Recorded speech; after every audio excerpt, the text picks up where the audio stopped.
as adults, we pretty much have rules and defined ways of doing just about everything. Good day to everyone. I am so glad you're here. This is Nanette Saylor, and we are here for another episode of the Create, Play, Live podcast, where women come together to let their curiosity lead them to extraordinary lives. And I am absolutely thrilled to be bringing you a special guest today. Judith Tamarah is going to tell us all about her experience with transforming spaces. And I think you will find it particularly interesting to hear her talk about how she has woven all of her life's experience into this particular area of focus. It's actually interesting that she is one of the few guests that I have interviewed so far who is working in an area that she studied in early in life and has continued to follow this trajectory through her life's experience. So welcome, Judith. I am so glad you're here. Please introduce yourself to the group and tell us about this transformational space idea. I'm Judith, and I have been studying this for, the connection between material and its transformational aspect for almost as long as I can remember. I started sewing when I was 7, and then I moved into being an artist. When I was in school, I studied anthropology and religious studies. I went into channeling after I got out of school, became a graphic designer and continued as an artist. And then I went back to school and got my interior architecture degree. So when you say I've woven all of those aspects, it has been this thing where I have, just as I've continued to explore the issue, more and more questions come up. And so I've followed that route and this route and so forth and so on. And it's always been a very natural process. And I've always felt like I was always kind of at the edge of the next question, which was a very satisfying place for me to be. So isn't that interesting? Because I love this idea that you're at the edge of the next question, because for me, asking and answering the right questions is exactly how my life has taken the path that it's taken. And I think that that's true for so many of us. And there's a practice, isn't there, in this asking of questions. And that's the thing that led me to really give attention to what makes us curious. How do we, and then how do we follow that curiosity? So are there any particular questions you're asking right now that are fueling your next exploration? Yeah, well, the thing that I've been focusing on for the last maybe 8 to 10 years, but even more so right now, is how our physical environments affect us, how it transforms us, how it changes us, and specifically how, this sounds sort of romantic, but how it releases our soul. So one of the two areas that I get really fascinated with are this experience that I've had with myself and I've seen with others, where you're touching on a quality of your essence. And as we get older, at least for me, as I've gotten older, I've had less and less patience with blocking that essence from the world, right? And there's a real expansive feeling, when you're seeing other people do this beautiful, transformative process where they're more themselves each day. It's a release of energy, I feel, into the world, and it's transformative for everyone in the world. And so that's one fascination that's been with me my entire life. And then how do I use environment? How do we use our physical environment to create a space in which this happens, in which we're supported over and over again in doing this? And so those two pieces, where I can create an environment that allows someone to be more of themselves, is as juicy as you get for me. It's like, what's going to happen if I bring this in? And what happens when I bring that in? And when I'm working with a person, when I'm creating their design, because I also love materials. I mean, I love textiles and tiles and colors and all that sort of stuff. When I'm working with a design, I'm pulling these elements in and I'm sort of tracking at the same time how that is affecting a person's energy. When I bring this color in, can I feel their energy expand? When I bring this color in, do I feel it contract? And so that is really the essence of how I create on the intuitive level an environment that is transformative for a particular person. Then there's another aspect, which is the very practical side, which I'm also trained in, and the design psychology side, which I'm certified in. So there's an intellectual and a psychological and a spiritual and a material, that all those pieces are there. So. Isn't that interesting? A couple of things you said really caught my attention. One was the idea of it supporting our soul. Mm-hmm.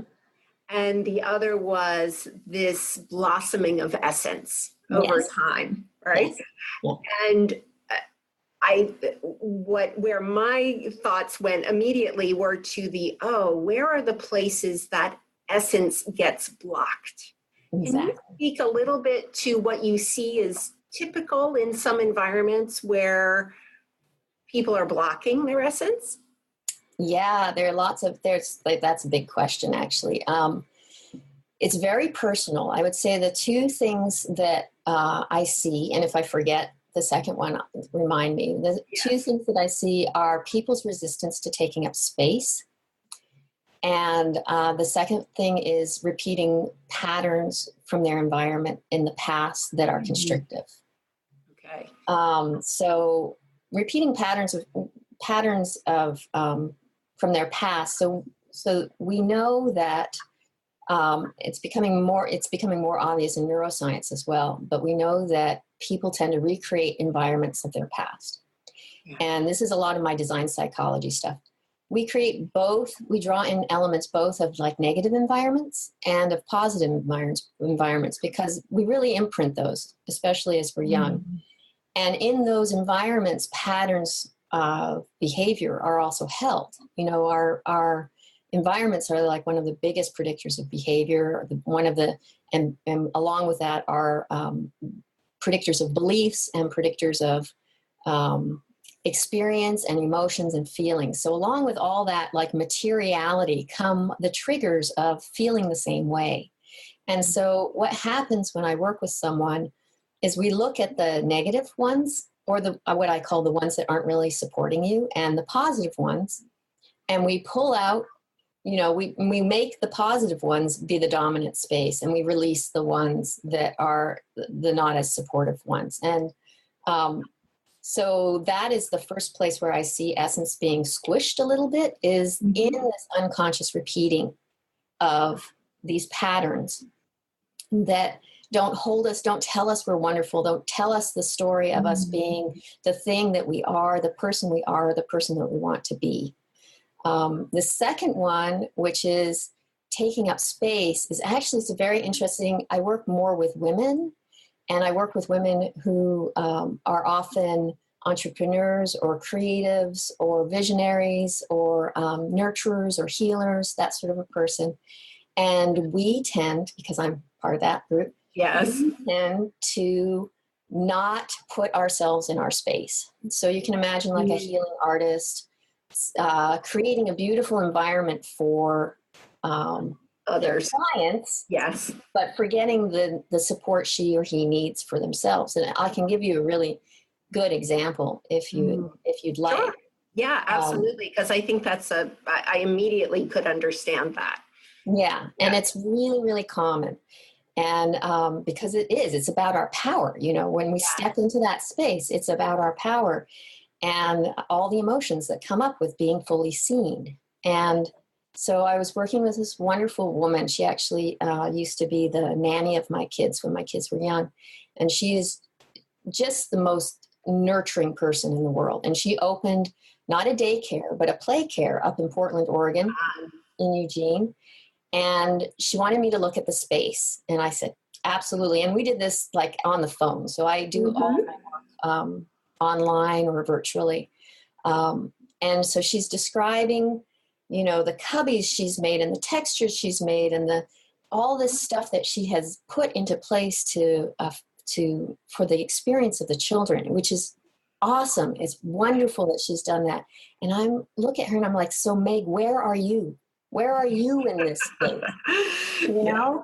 She's moving herself into the basement so that the rest of the daycare center has some space. Yes. And I'm like, so we talked about putting the images that are important to her that, that reinforce it, remind her that she's this, person who loves the woods, this person who is expansive, the vision that she has. I took images and I told her, put them at eye level, your eye level and the eye level of other teachers, because you need a special space for yourself within that space. When all these kids are asking for your energy and going, you need to remember who you are and come back to yourself for you to be able to serve them, really. So. That's beautiful, beautiful. And I imagine that just those little touches, and the beautiful part about that story is that you didn't tell her she had to redesign the whole place. You just invited her to put some things up that were going to anchor for her. Yeah. Beautiful. And that's a lot of what I do, is a little bit of problem solving. Yeah. And pointing out people's assumptions and the shoulds that they have and the blind spots that they have. And when I do create a design for a person, I try to keep it, because a lot of these people are very busy, I try to keep it like what I call 3 big moves, really implementable. Yeah. And I work with them on the moves that are going to be straightforward for them. So, for example, they might say at the beginning of working with them that I love this desk. I've been thinking about painting my wall. I'm not thrilled with these pieces of furniture, so forth and so on. And then I'll say, well, what you need to do is, this is the color you paint your wall. Yes. Rearrange your furniture like this and look for a new credenza or something like that. It's like, so 3 things that will make the biggest impact. And then I put a list of suggested over time changes that they can integrate as they see them come up in their life. And almost always what happens when you start becoming aware of what it is that really nourishes you, you start to see it, and then you start to bring it in a really organic way. Yeah, I love that you brought that up, because visioning and vision boards and the idea of having these visual triggers is something that I give a lot of attention to, not only in my own life, but in my work with my clients too. That awesome. And this idea that, that things just magically start showing up, and because we're giving attention to it, we're asking to see it. Yes. And I think it's such a beautiful thing to share the gift of being able to invite people to the space of seeing that for themselves, right? Because so often, when we're in our day-to-day, it's very difficult, I've found, even for me, and I'm schooled and trained in this, and I lead people in it all the time. It's hard for me to step away enough to say and to check in on that specific level. So I am thrilled that we have connected, because I think there are some really dynamic ways that this notion of giving attention to the space that we're in all the time impacts our life, and so often particularly as women, as givers, like you shared with the teacher story, we put everyone else first. We're more focused on, let's take this space that's going to be for public use and make it be just right for the public use. And, I'll get to mine later. Yeah, which is never. Yeah. What came to mind for me was when I was moving and downsizing from our house, and we systematically went through every room and pared down and did that little exercise of love it, don't like it, get rid of it. And we only, because we were getting significantly smaller, only kept the things that we loved. Mm-hmm. The one space that really didn't get its full attention was my office. It was always left to the last. And so, of course, I ended up moving stuff that I really wouldn't have moved had I given it the same amount of attention that I gave everything else. And so as a result, it's taken me a lot longer to be comfortable in the space that is now my office, because I didn't do that exercise, and I'm really aware of it. And of course, now I've been here 2 years, and have I stopped to do the exercise? No, not really. So that's a conversation for another day. But I think it really does point out what it is that you're highlighting here, that it would serve us well to make this a priority and to give attention to our spaces. Yeah. So and it's interesting because, part of me wants to say, well, if you look at, for us who are creative people or we're working, like this is what supports us financially, it makes sense for us to start with our office, because that's the regenerative. I mean, I think that I'm one of those people. I think I said this to you once. I'm one of those people that if I don't create, I'll start breaking dishes, right? Yes. And that is very, I haven't broken a lot of dishes, but that is very true. It's like that is such an important part for me, to give it space, to physically give it space. Yes. And I have also found, because I work with a lot of people who are, driven entrepreneur type people, not only do they neglect their space, their office space, but they often neglect their nurturing spaces as well. Yes. So, sometimes I'll be working with a person and I'll say, well, because I focus primarily on office spaces, workspaces, and studios like that.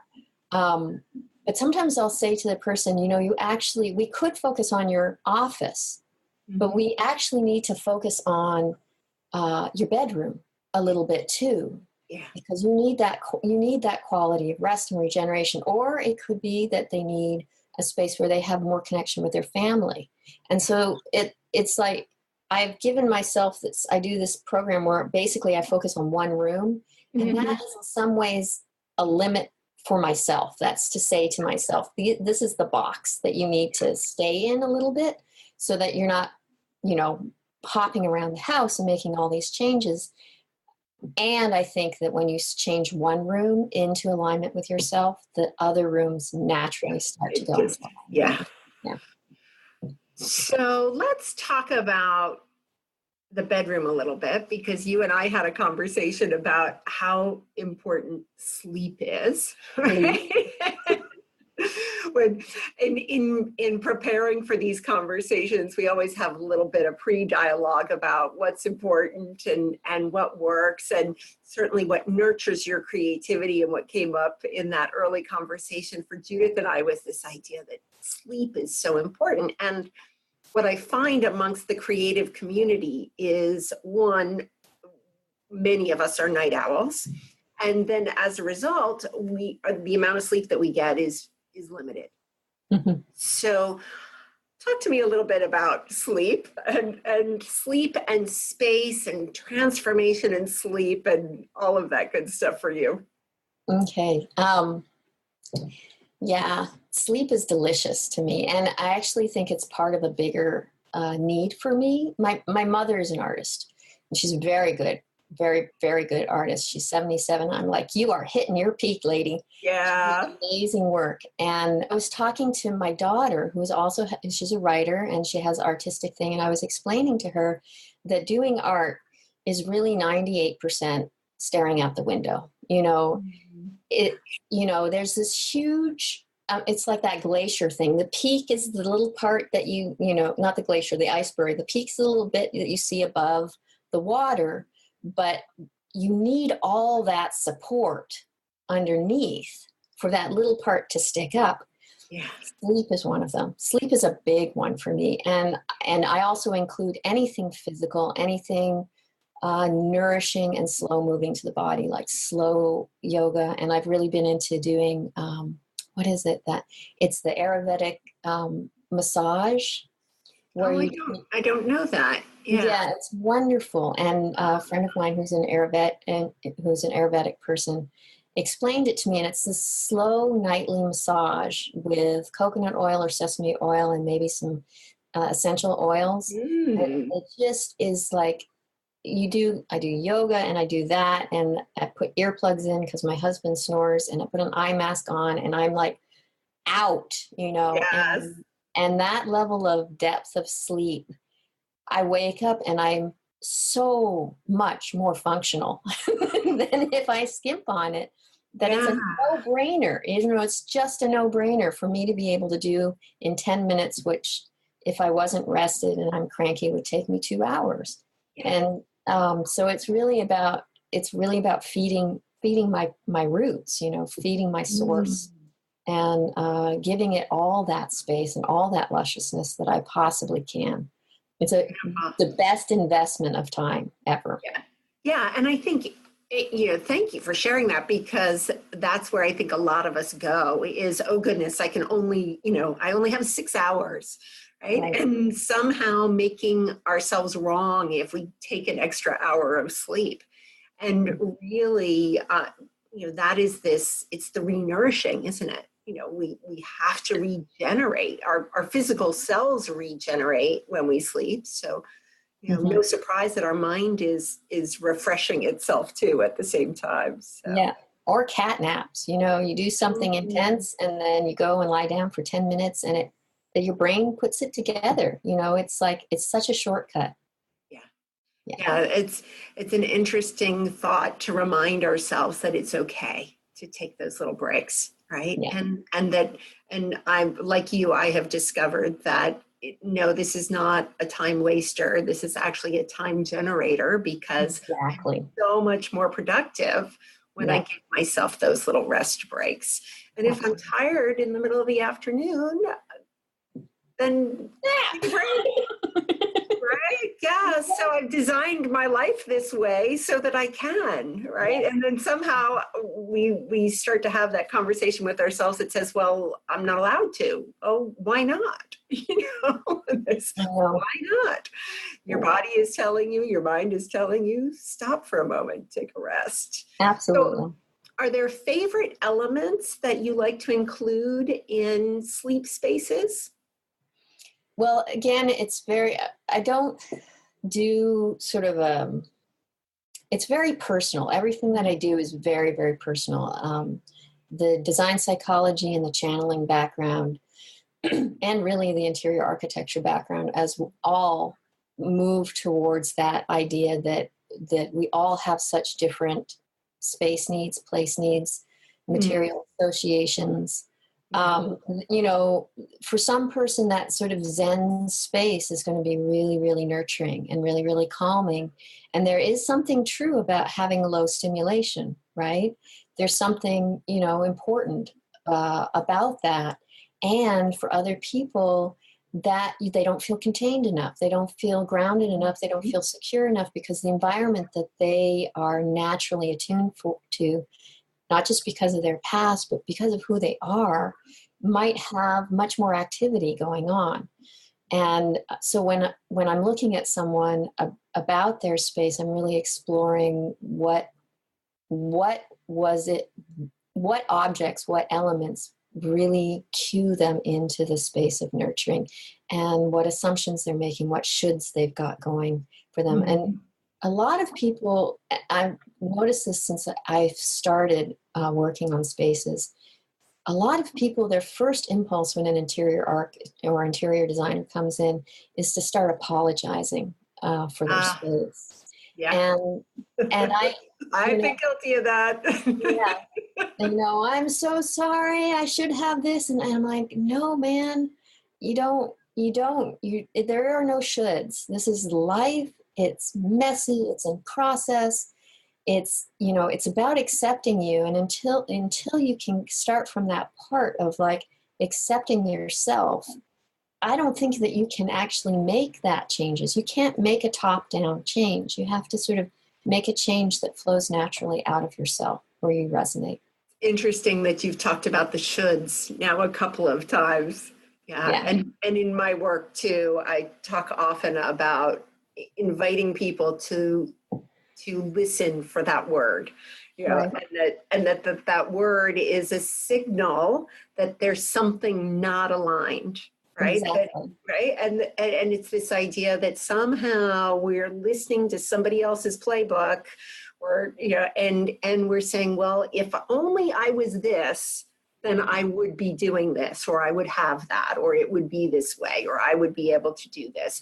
And it's interesting that you find that that's true even in space, right? In the conversation about space, and listening for that to give you clues to where to go next. Exactly. And I think that women, especially, men too, I mean, my husband has it as well. We have such a cultural baggage about our environments.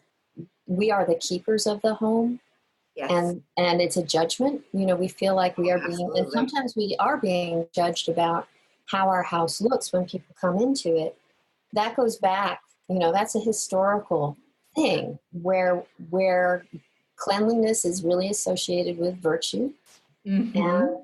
And when we have a messy space, we are not feminine people. We're not good. Right. We're not doing what it is we should do. Right. It's very, very deep. As that, that leader of the home. Yes. Even if we're working outside of the home as much as our partners.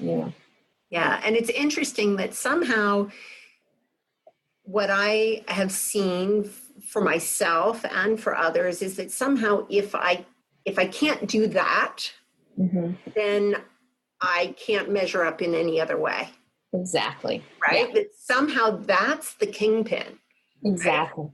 I can be, as successful as the next person, and even more so in a professional career. And if my home isn't reflective of whatever that vision is that I have of the way it's supposed to be, then that undermines my success at every other level. Yeah. I think that's a really interesting observation. And, what a beautiful thing it is that you have stepped into being in a place of supporting women to move through that.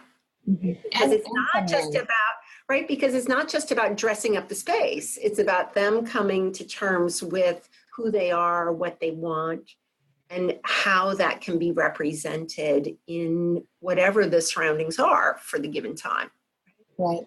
And the structure too, because I think, we're working a lot with artists, right? Yes. And creatives, and there's that process that also comes in with our natural flows. It's like some people create this way and some people create that way. Yes. And not only do I look for like a story that reflects them in the materials, but I also look for a structure, a physical structure that supports that particular process, so that we're actually making room, physical room, for the things that you need to do in order for you to be successful. Yeah. So there's a practical aspect, and there's a visual storytelling aspect, and all sorts of parts.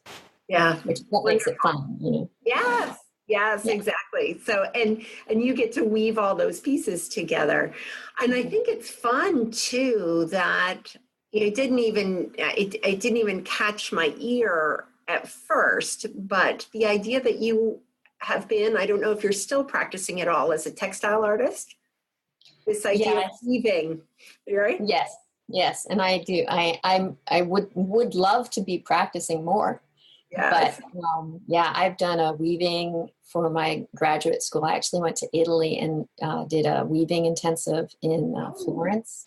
Yummy. Old looms where they still make like Valentine and Gucci, those people's like velvets, high-end brocade velvets for like the royalties' wedding dresses and stuff like that. That's where they make it out of, on these old 100-year-old looms, which are the predecessors of computers, the Jacquard looms. Yeah. So yes, I am still a textile artist. Love that.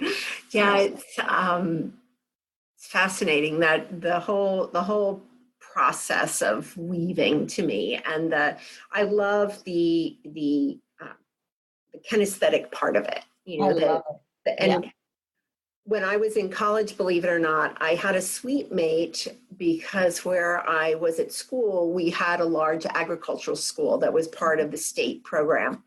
And I had a suite mate whose family would ship her wool from her farm sheep, and she had a spinning wheel in her dorm room. And she taught us all how to spin.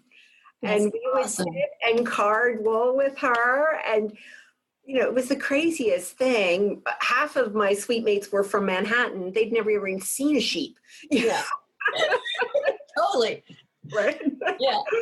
So it was just the funniest thing. And here she was, every day she'd get up and she'd card wool and she'd pull it and she'd spin and then she'd knit.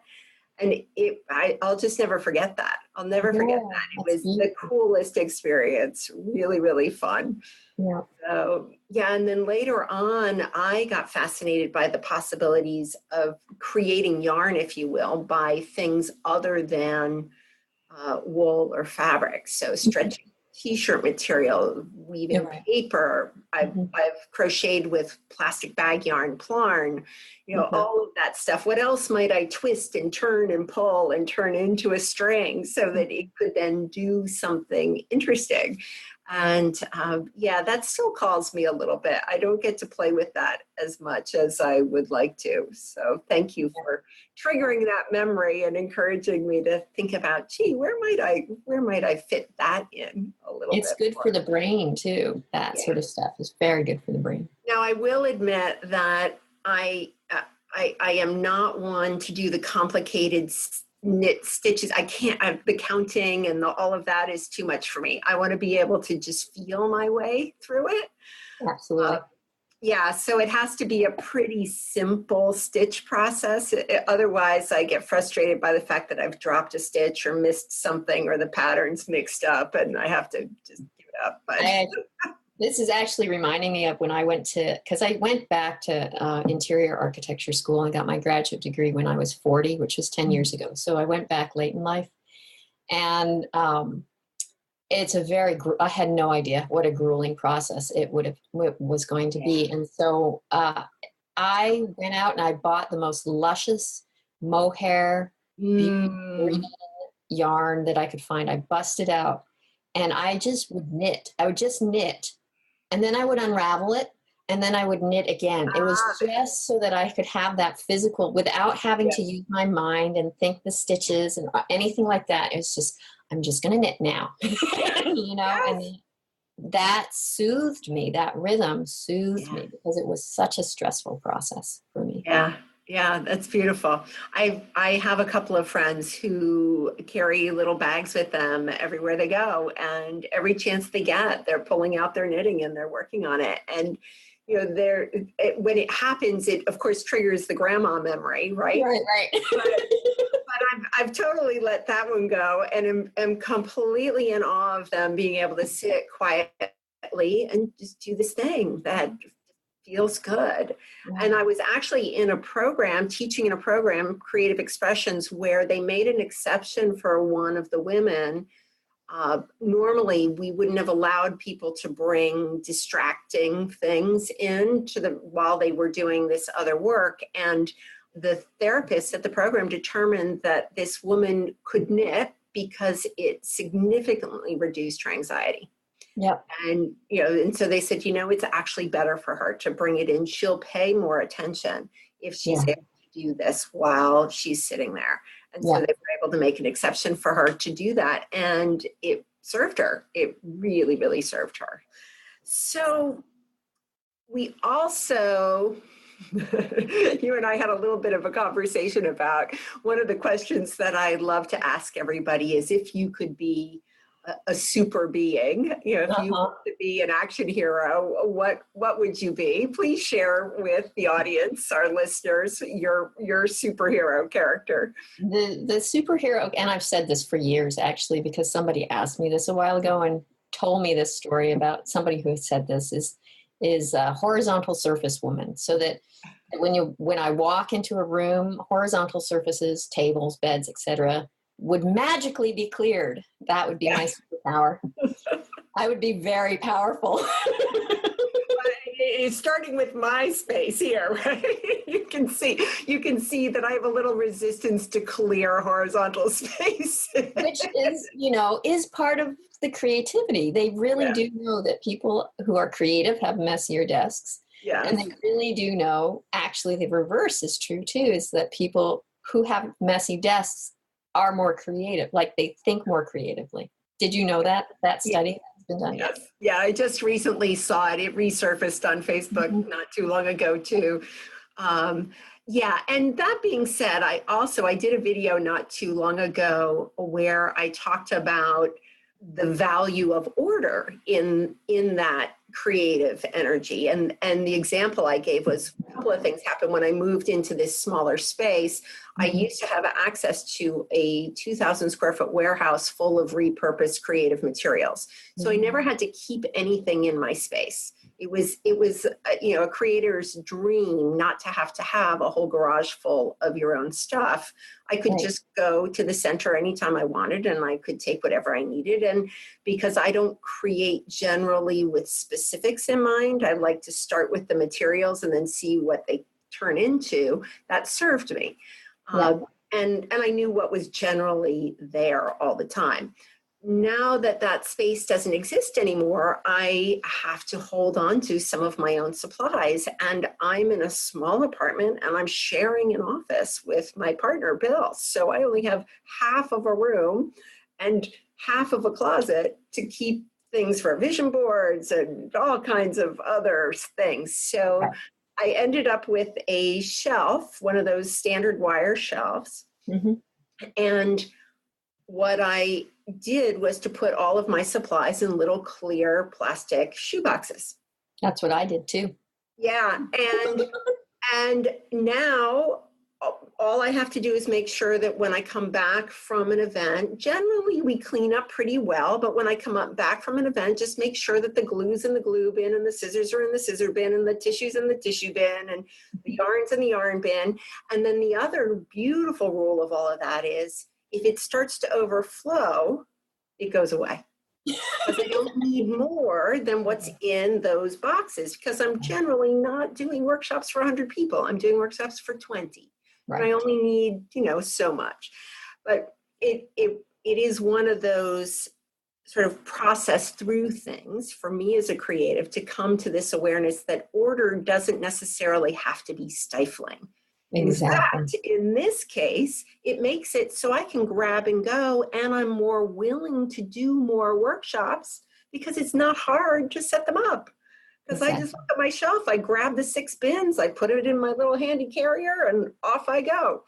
So I think it's interesting to see how we all get to evolve in that awareness as well over time.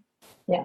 And, and I imagine that is a lot of how you support some of your creative clients too.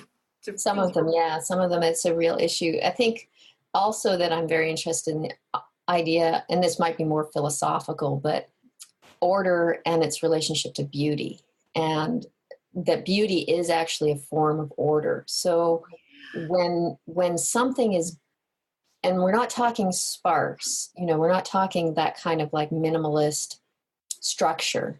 Does not have to be that way. I mean, if that's your gig, then that and feels good for you for all sorts of reasons, and that's great. And that when I have a bin that is organized with the stuff in it that I need, there is a beauty that's involved. That there is. One of my favorite quotes, it's not really a quote, but it's a story, is from Alice Walker. I read it years and years ago in Our Mother's Garden. Have you ever read that book? No, I haven't. I'll have to add that one to our resources. Yeah, it was a long, long time ago, but it's still one that I quote and I think of. And she was describing, what was it like for slaves who were artists? To have that creative impulse, that need for order and beauty, and to be in such a situation where you have no resources or any access or time or anything like that. I mean, if I break plates because I haven't been able to create, how is that for someone else who's in such an oppressed situation? And her description was describing the way that a woman might, I wish I could remember the exact way she put it, but arrange preserve jars, like jars of preserves of food in a pantry. You know, with the colors being put in a certain way. It's like anything that you have the capacity to touch, to create that order that's beautiful, that beauty that is order, you know, is where you're going to put, where that's going to be expressed. Yeah. You know, and it would be nicer that it's expressed, you know, in this free space, right? Yes. But just looking at recognizing that these are the artists. These are the artists who are in this situation, still being artists. And whenever I really get frustrated with the nature of the world, I'm like, and yet artists will continue to be born. Yes. There's nothing anyone can do about that. They will continue to be born again and again, and that is going to save the world more than anything. Yeah, I'm with you on that one. That's a hallelujah. It sure is. Amen, sister. That's great. And artists will continue to be born.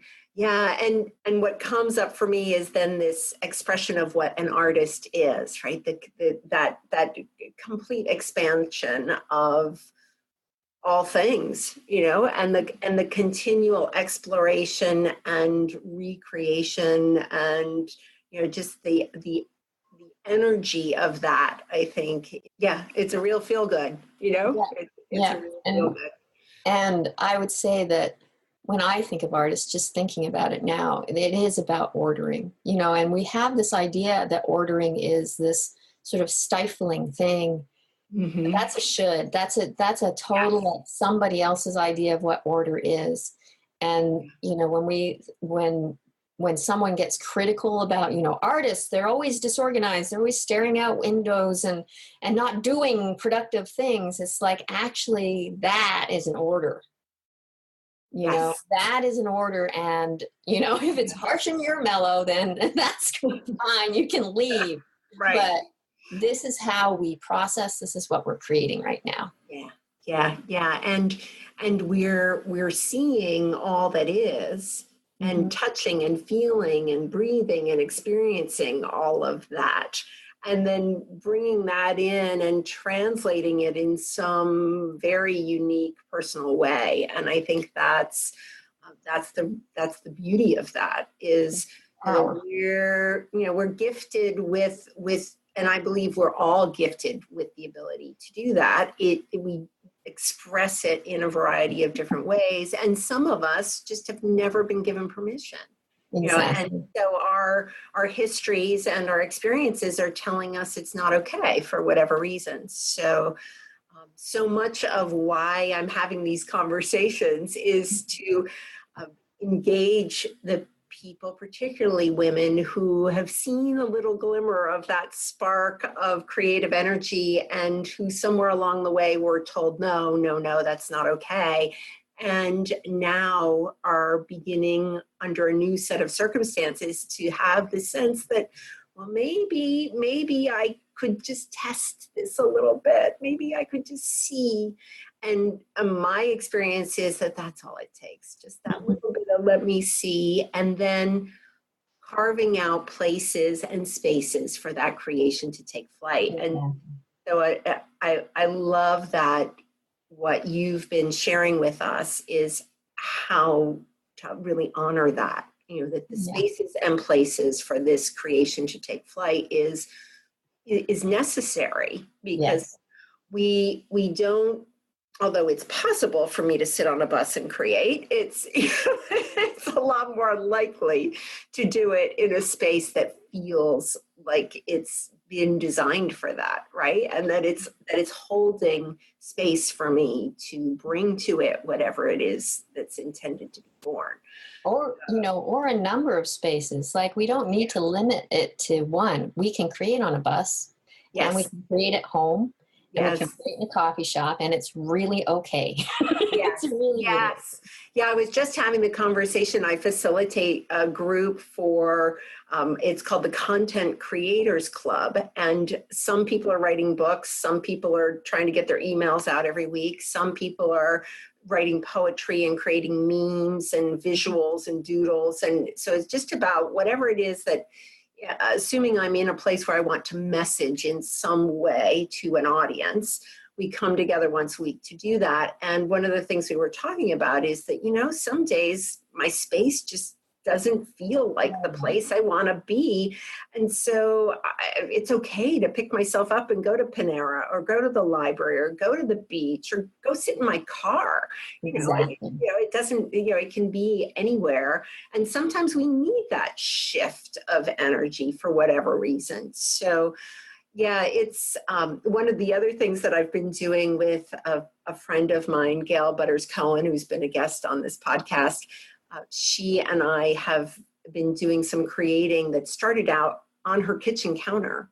And the objective was to showcase that it's possible without a ton of supplies, without a fancy studio, without all of that, that as long as you had a little container that you could keep a few of your things in, and you had a way to cover up a surface so that you could put your paper out, or even I was painting on the back of a cereal box, you could create.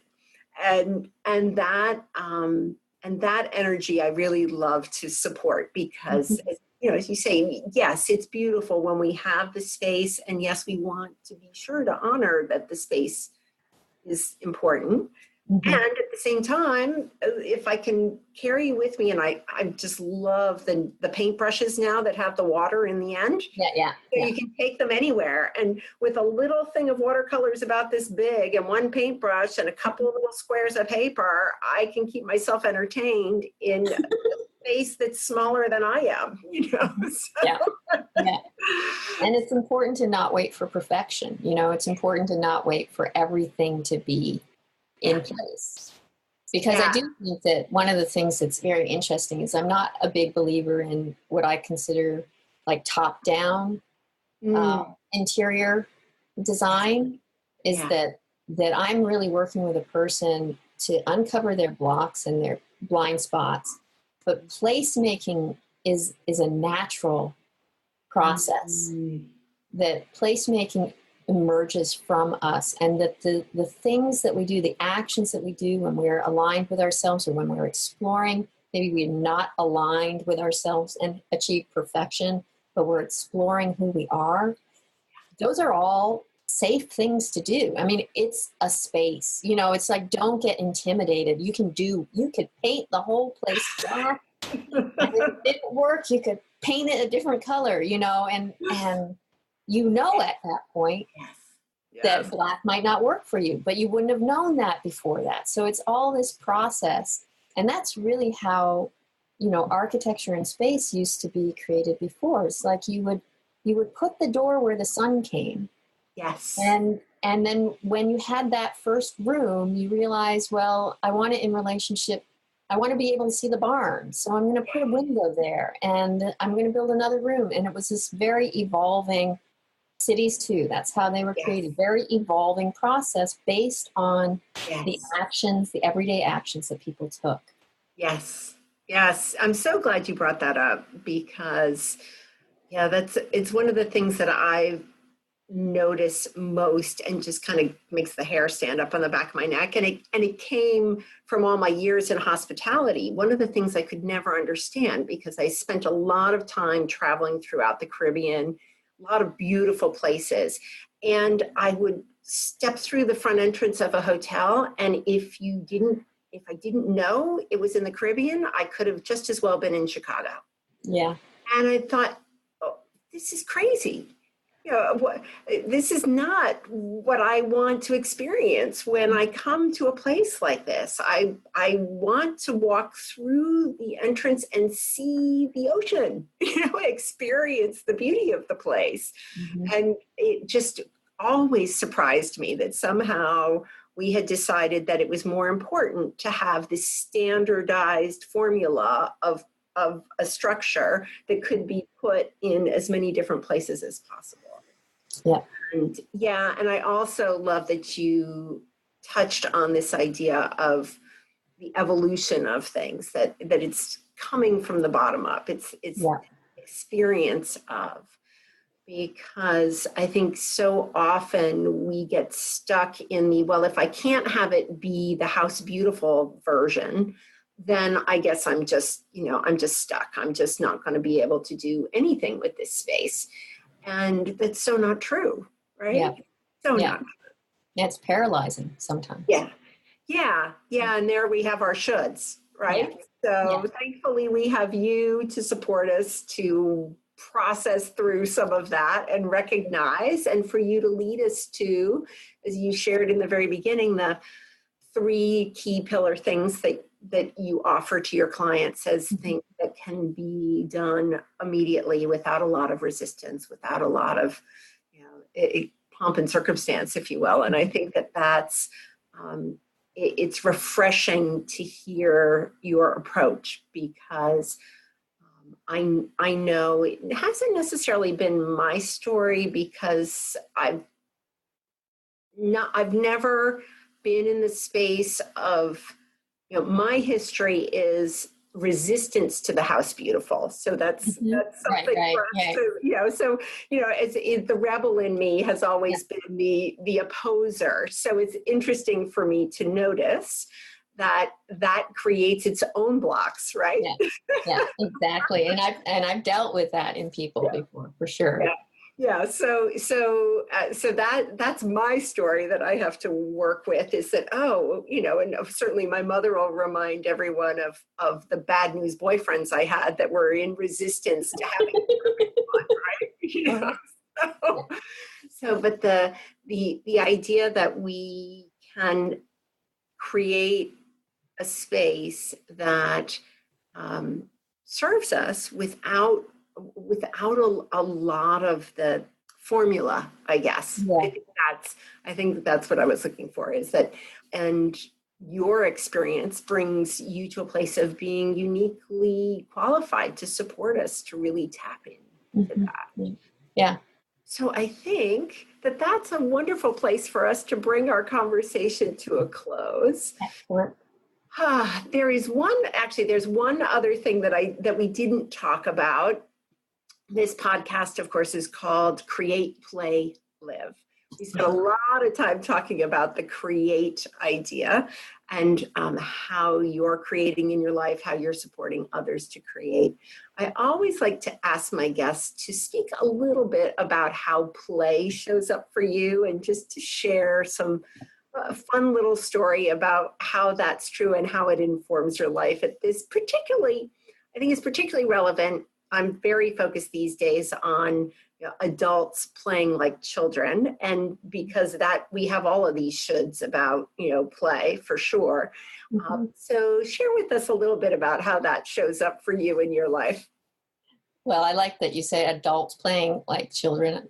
I have 2 kids, and they are adults now, really. They're 18 and 20. And they still live with us. My daughter's just graduating now, pretty much. And my son is about to go to school. He took 2 years off and traveled. Nice. And so the ongoing, and my husband's about 10 years older than me, so he's 60, right? And the ongoing joke is that he's actually 4. And I don't know if I've got a specific story about it, but the point, because it's fairly ongoing. And I also my extended family is also very playful. And the reason that my partner and I ended up together is because we could make each other laugh as much as we do. And I can't even, so much of it is like just visual that it's really hard to describe the situation. But we play pretty much all the time. And sometimes it's like, so the story that keeps coming to mind, and I'll try and translate it, and I don't know if it will, but somebody was driving someone to the airport, and my son was driving, and my daughter and I were behind. I was at the back. My husband was in front of me. Somebody else was in the front seat with my son and the dog, because the dog had to come with us to the airport, according to my husband. It's like, the dog has to go too, right? And so my son, who's a fantastic driver, is driving and we're pulling up, and my husband's got the dog's ears pulled up, and he's going to Conrad, my son. He's saying, Conrad, look at the dog. Which is, what you're not supposed to do when somebody's driving, especially if it's your son. It was such like a 4-year-old kind of thing. And my daughter, who's sitting behind, is like, Dad, you are so 4. He's like, yes, no one's paying attention to me. I need you to pay attention to the dog. Yes. So that is a fairly common experience in our life. And it's way nicer than taking things seriously. I can't even imagine living in a household where everyone was so quiet and serious all the time. Yeah. Nuts. Well, thank you for sharing that. I've actually had women in my sphere of influence ask me and say, since I've started speaking pretty boldly about play, they've actually come back and said, well, I'm not even sure what that looks like. Yeah. I'm not even sure what that looks like, particularly when I say one of the specific rules of making it play is that there's no intention or purpose for it, right? Yeah. It's spontaneous or it's about the process. It's not about the outcome. So it's not competitive, and it's not that. So pulling on the dog's ears and making funny face and distracting your family, that's a perfect example of just randomness that is silly and makes people smile and feels good. And that's really, we need so much more of that in our lives, I think. Yeah. And I would like to point out too, just because we've talked a little bit about it before, it's like, it does not make my house clean. Yeah. Just so you know, I do not have a clean house. Yes. And we, going through raising kids and going through, because we're both entrepreneurs. My husband has a wild mushroom business. Going through that, where we're very busy, we're very creative, we're very involved. It's really actually okay to give the kids shovels, pots and pans, and let them turn the hose on in the backyard. And get as messy and muddy as they want to. And we still have holes in our backyard from that experience, and there's no perfection here. We have a much messier house because spontaneously, let's go camping this weekend. Yes. And that's going to be what we remember. It's not going to be, okay, everyone clean the house, thank God. Right? Thank you so much for sharing that, because I'm right there with you. My daughter's favorite place to play when she was a little girl was in a kitchen cabinet that I had designated for her. She would literally crawl in it. And then she had pots and pans that were hers to play with in there. And she could have a whole playpen full of toys, and the place she wanted to be was in that kitchen cabinet. Absolutely. And the things ended up on the floor and disorganized, and they got pushed out of the way, and at some point we put them back in. Not the end of the world for the pots and pans all not to be in a nice neat little order in the cabinet. So my hope for everyone is that we begin to acknowledge and nurture that piece of ourselves that says, when I feel like letting go like that, I turn off the voice that says, well, but something's going to be out of order if I do, or well, but what will the neighbors think, or exactly. Right? And so my hope is that we all learn to be in a space where we can let some of that go and allow ourselves to feel the joy of that, because that's really what it's all about, isn't it? The more joy we have in our lives, the happier we all are. And as you started out in the beginning, the idea of helping people to be in the space of continuing to have those experiences, it supports the greater good, doesn't it? Mm-hmm. Ripple effect. This ripple effect just goes on and on and on. So thank you so much for being here to share all of this with us. Please tell our listeners how they can get in touch with you And, should they want to learn more or even have the experience, I believe you have this one room program. Tell us about that. Yeah. So you can go to my website, and that's judithtamarah.com. Tamarah's got an H at the end. There's a newsletter you can sign up for. It's spontaneous, the newsletter. Yay. And I offer this thing that's called a Fresh Look session, which is actually super fun for me to do. It's done online. All my work is done online. And the Fresh Look session is a complimentary session for you to understand what it is that I do. And you bring whatever key problem. It could be order. It could be, color. It could be, I'm feeling smushed, whatever. Even if you can't articulate it, bring it there to me. And we spend about half an hour problem solving. That's all it is, so that you can understand who I am and I can understand who you are. And it's fun. It's really fun for me. I mean, and I think it's been very helpful for other people. I've gotten a lot of feedback that it was like, there are simple things we can do. And the one room program, which is the program that I do, is, as it says, one room. So we focus on one room.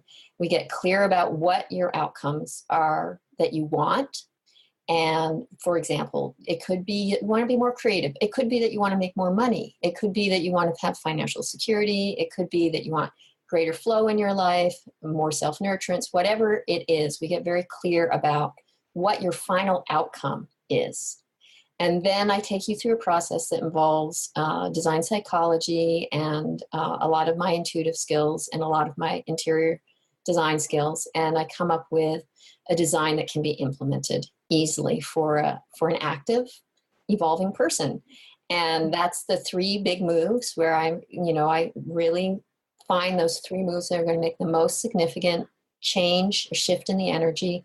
And then I give about 90 days of implementation support. So during those 90 days after the design has been presented, you can call me and say, how do I find this? Or where do I do this? Or how do I do this? Or I'm having all of these feelings, talk me off the wall.